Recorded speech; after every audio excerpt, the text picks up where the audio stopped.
Mr. Joseph Ferretti, who joins us via telephone. Oh, my goodness.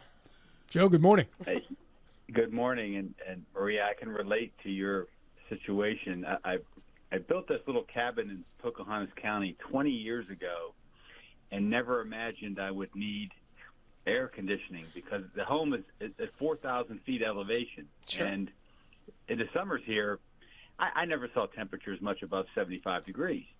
But now it's warm, it's uncomfortable. We had to buy a fan for the house, and it's 78 degrees inside the home. So it's a bit of a struggle, and I like Rob commented, I owe it to changing weather. Yeah, 78's not horrible. It is not. 86 is a lot worse than 78. And 77 was downstairs. So when I got home yesterday, it was 93 upstairs. It cooled during the evening. But we had all these fans and all that stuff going. But it'll be fine. What makes it uncomfortable, though, is the air conditioning takes the humidity out. And while I'm experiencing 78 degrees, the humidity in the house has to be a similar number, and it makes it very uncomfortable. Well, we wish you the best, Joe, and maybe buy a window unit. I don't know what to tell you. Don't be so cheap, Joe. Go out and buy an air conditioner. You can afford it. Maria and I, maybe not, but you can. Well, one of my daughters was here a few weeks ago, and that suggestion was made that Dad needs to go buy something. Kids make those suggestions a lot, don't they? Indeed, for somebody else to pay for them, even adult children, right, Joe? Especially adult children. Yeah, exactly. Joe, we usually bring you on for some legal interpretation after there have been some court decisions made, and appreciate your time this morning doing the same as we begin in Raleigh County. And I know there's a few things you wanted to mention before we got to Raleigh County and that decision on vaccines, so go right ahead, sir.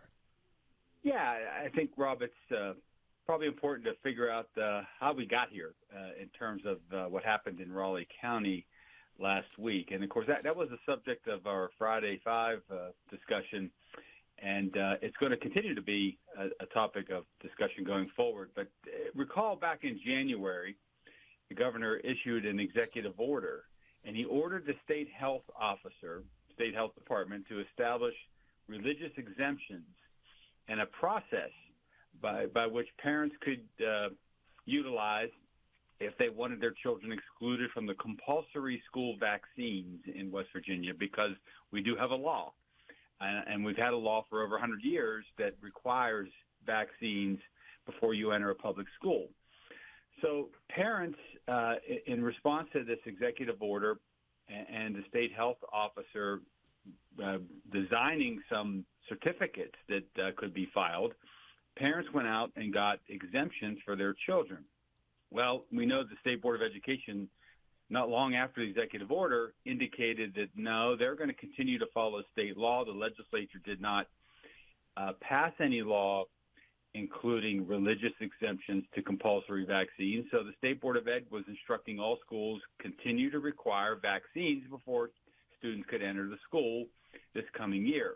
Well, that created a real problem, of course, with some of these parents holding these religious exemptions certified by the state health officer. So they filed suit, and that brought us to the Raleigh County Circuit Court case, which was argued last week, where 3 parents came forward representing the interest of their child and their family and said, look, we have these certificates. They are in response to the governor's executive order. Our children should not need to be vaccinated to attend a public school.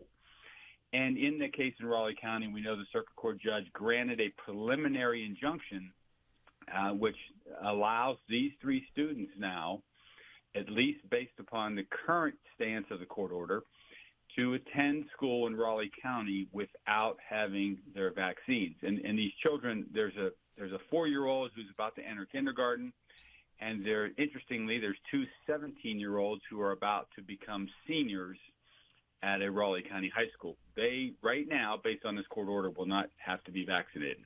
So that's where things stand presently. I heard from Mike Allers Jr. earlier a perspective that I had not heard on this before, and it had to do with teachers in the classroom. And I'll add to that in a bit as well. But teachers are exposed to a lot of things by virtue of their work. You got 25, maybe 30, 35 kids in a classroom. Dylan is a substitute teacher. You walk in there in a public school with the expectation that the kids will be vaccinated and the protections that affords everybody else in the room as well. From a teacher's perspective, I wonder what the overall feeling is on this ruling for what they are exposed to when they walk into a classroom. And if you are a woman teacher and you are pregnant while you are still continuing to teach, there's added risks that go along with that. And I wonder from that perspective how these folks are feeling with this decision, which is isolated, Joe, but seems to me to be the precedent that will make for a uniform ruling around the state, don't you think? Yeah, there are, I'm sure right now there are other parents of children who are ginning up lawsuits based on this court order and preliminary injunction to likewise have their children excluded from the vaccine requirements that are currently on the books. I would imagine that the teachers are responding in much the same way that they responded during COVID. Remember, it was the teachers' unions who were one of the driving forces behind first closing the schools because the teachers were concerned about exposure, and then subsequently requiring COVID shots before schools would open. So I think in the similar vein, many teachers are probably concerned about exposure. On the flip side of the coin, I would imagine a lot of these teachers came up much like we did in school systems that required certain vaccines. Not all of them that are required today, but at least some. So probably a majority, I would say a healthy majority of teachers probably already have some vaccine status that would protect them. But all in all, I'm sure that there is a concern about exposure. Yeah. Good morning, Joe. A couple of questions with executive order. One, the governor has based his executive order on a Religious Freedom Act that was passed, I think, in 2023. Yet that Religious Freedom Act does not make reference to vaccination at all. In your opinion, is there sufficient justification for the Religious Freedom Act for the executive order?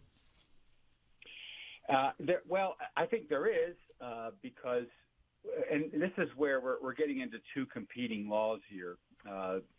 These Religious Freedom Acts, or RFAs, if you will, they've been passed in many states in the last 5-7 years, and it all centers around a fundamental constitutional right, free exercise of religion, which is stated in the First Amendment to the Constitution. And any law that infringes on the free exercise of religion obviously will come under judicial scrutiny and a testing of whether or not the infringement has as a basis a fundamental principle or a what we call a core principle for government action, such as protection of the public health. These cases are it's not unique in West Virginia. The RFA law is being tested and being utilized across the country. And I can give you some examples, even in criminal cases, where it's being raised as a defense. So in West Virginia, the governor's executive order is based on a statutory law. We have an RFA in West Virginia. Now the question becomes, does the executive order carry the same force and weight as a statute enacted by the legislature, which, again, compels vaccination for public school students? That is a matter for the courts to resolve. We talked about this on Friday. There is a West Virginia Supreme Court case that says when an EO it contradicts a current statutory law enacted by the legislature's enactment, its law, will trump that of the EO issued by the governor. But right now the courts have yet to reach that point of discussion in these cases. Joe, I asked Senator Rucker about that yesterday on the program, and she said that only applies if it's in the Constitution.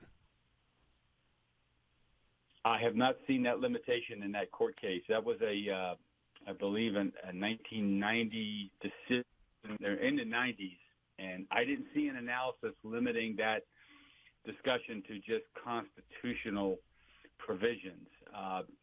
In that, I'm trying to recall the facts of that other case. I think it was an issue with the governor having tried to order the Department of Highways to do something, and there were laws on the books about that, and the Supreme Court decided that no, if we have legislative enactments on the books, they will be paramount to any executive order issued from the governor. So I didn't see a limitation on constitutional provisions only. And I feel, Joe, like that's at the core here, right? I mean, what trumps what? What supersedes what? Does an executive order, whether it's on the federal level, whether it's on the state level, it feels like, kind of a power grab, right? And how does the law supersede, or how do we decide what trumps what? Yeah, I agree.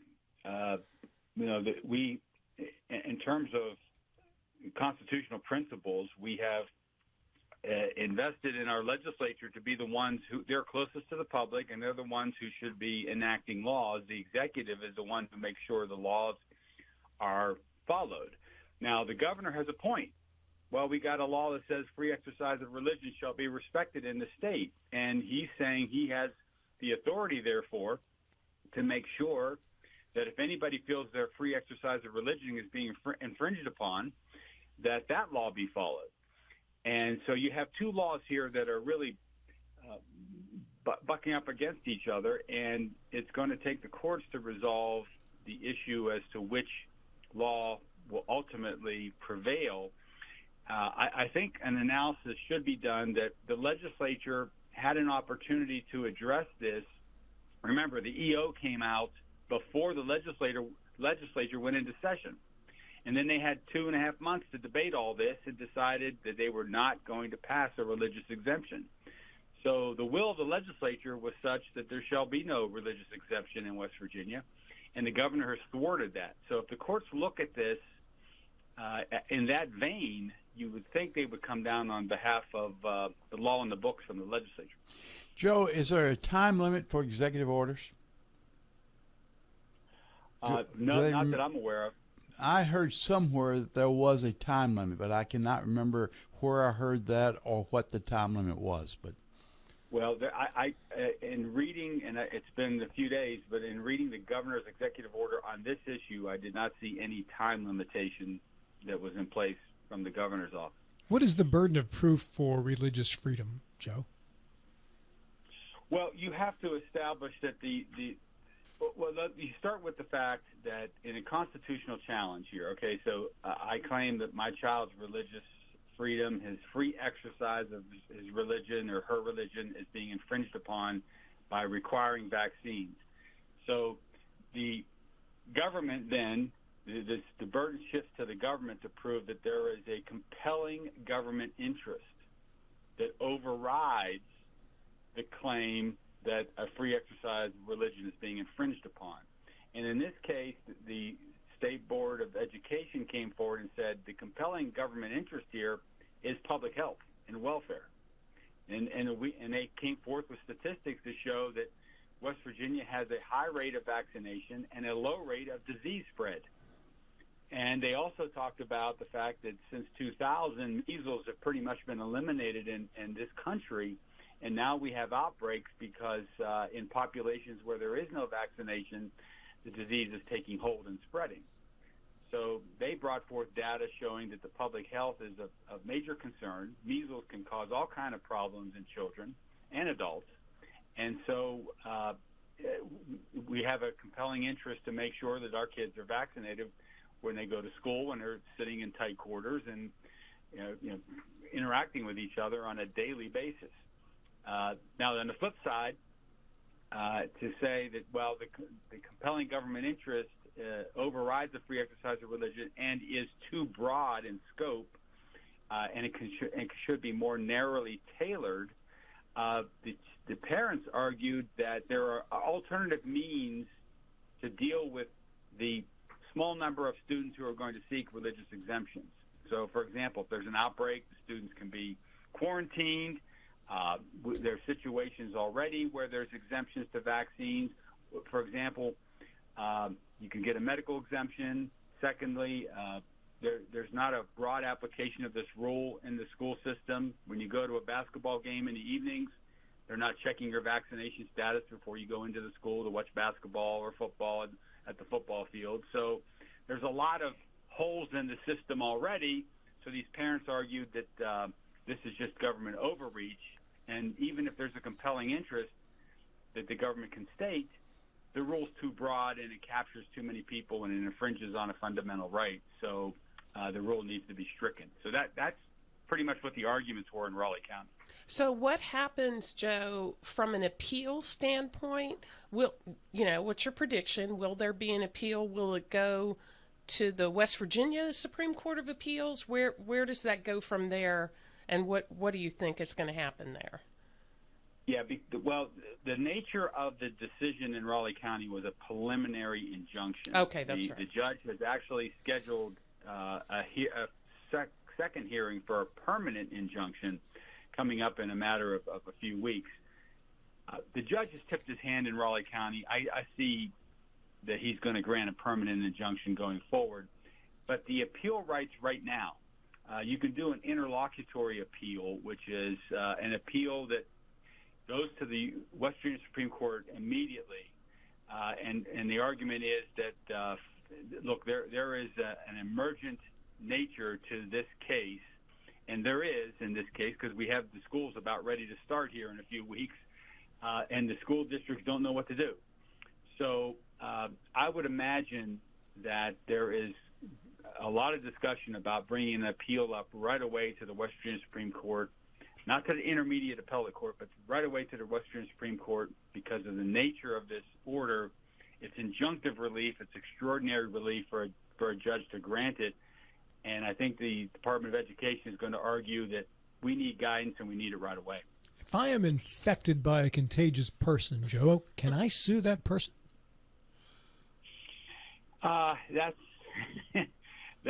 There were back in the 1980s, Rob, there were court cases about HIV and AIDS. Yeah, that's what I was thinking of. And whether or not like an innocent companion of somebody who became infected with the AIDS and was not advised of the person's status of having had AIDS or HIV. Some of those cases did turn out favorably for the person suing, but it's an interesting concept. I have not seen a lot of development in the law in that area recently. It's very difficult to establish. Now, in the case of AIDS or HIV, which requires physical contact, that's an easier matter of proof. But with other diseases, it's very difficult when you've got airborne particles that cause infection. It's very difficult to pinpoint a source of that. So those cases are pretty difficult. I'm sure lawyers look at them with a critical eye because the matter of proof is probably insurmountable in many cases. There are a few other cases, Joe. We got about 3 minutes left. There is at least one other item you wanted to mention, which was the religious freedom argument being brought up in criminal cases. Yeah, and this is where Justice Scalia, who is a oracle for the conservative right and the originalist regarding Supreme Court cases and how they conduct their affairs. I mean, he said something very interesting back in 1990. He said, look, because there is no limit to the religious beliefs one can hold, ruling otherwise in the case he's talking about in 1990 would make every citizen a law unto himself. And what he was basically saying was that anybody can claim that a personal belief or a concern is based in whatever religious and moral guidance that they follow in their lives, and to allow this to be a cudgel, to be a hammer against all kind of claims, including criminal cases, could be really a dangerous precedent. And in the case that I've seen, a couple cases in the state of Indiana, which is one of the leading States on the Religious Freedom Act law, there's actually defenses being raised by parents who have spanked or have hit their child. There was one case where a parent hit a child with a coat hanger repeatedly as a punishment. And the individual who's charged with child abuse said, look, the Bible says that do not spare the rod when you're disciplining your child. And this is part of my religion, so it's a fundamental right I have to handle my children in this manner. And I've seen cases like that throughout the country. And, of course, we know about what happened in Montgomery County, Rob, with religious freedom and the free exercise of religion, requiring the schools now to give parents advance notice if they're going to have materials that mention gay and transgender people. So it's an evolving area of law because these Religious Freedom Act laws are only about 10, 12 years old, and you're going to see a lot more cases in this area. Well, one thing's for sure, Joe, and that is that for most of our audience and pretty much everybody in this room, sparing the rod was not an issue in our households growing up. No, it was not. Amen, brother. There was a lot of spare the rod, spoil the child being followed. I can attest to that. Joe, as always, I thank you kindly for your time, and we will speak with you again Friday, correct? Yeah, yep, we'll be. It's Friday. Unless you're fishing up the Elk River. Brad Noel wanted to know. No fishing. Too warm. Stay cool, Joe. Yeah, Stay cool. Yeah. Get that air conditioner. Thank you, folks. Yeah, thank you, Joe. Have a good See show. ya. On a day like this, when you get the fish out of the water, it's already cooked for you, I guess. Yeah. Right?